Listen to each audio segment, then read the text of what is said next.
Привіт всім! Вітаю на моєму каналі. Сьогодні я нарешті закінчила оцю оксамитову сумочку і презентую вам сьогодні її і покажу, як я її робила. Поїхали! Ця сумочка повтор, я таку вже робила, тому нічого лишнього не вигадувала, а просто діяла за схемою. Спочатку порилася в своїх закромах, повибирала ті камінці, які мені підходять під цю сумку. З лазурітом я вправилась швиденько, вибрала те, що мені потрібно, але на піріті застрягла надовго. В мене його виявилося багато, давно з нього нічого не робила, тому назбиралася ціла купа і довелося шукати дуже довго. Врешті-решт треба з нього щось іще робити. Занадто його багато, а він такий гарненький, тому треба вигадати ще щось. А поки буду робити сумку. Заздалегідь я нічого не малювала, тому це в процесі. Минулого разу я робила цілу колекцію. Це була сумка, кольє, сережки, браслет, каблучка і довгий кулон. Трошечки в мене порідішало ця колекція, багато речей купили, тому я вирішила доповнити до кольє, сережок, зробити знову сумку. Тобто мені треба зробити вишивку на сумці, щоб пасувало до цього кольє. Ну і буду зараз гратися з камінням, я так це називаю. Вилажу отак от по контуру, який намалювала. Граю з камінням. Підходить, не підходить. Можу цим займатися дуже довго, годину, але тут більш-менш все зрозуміло, тому це мене зайшло менше. Люблю гратися з камінчиками. Вони самі іноді підказують, куди їм встати, а куди не треба. Після цих ігор з камінням вже зрозуміло, де воно буде, і тоді я вже прорисовую, як воно буде виглядати. Дивимось.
Так, вона така місіпусінька.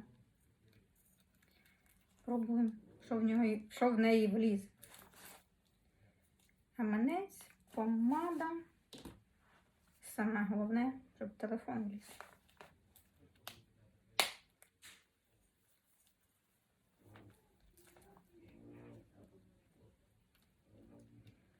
Можна ще щось сюди покласти.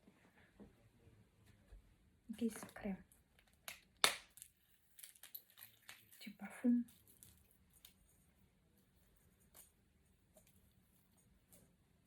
Таке все необхідне. Рідік.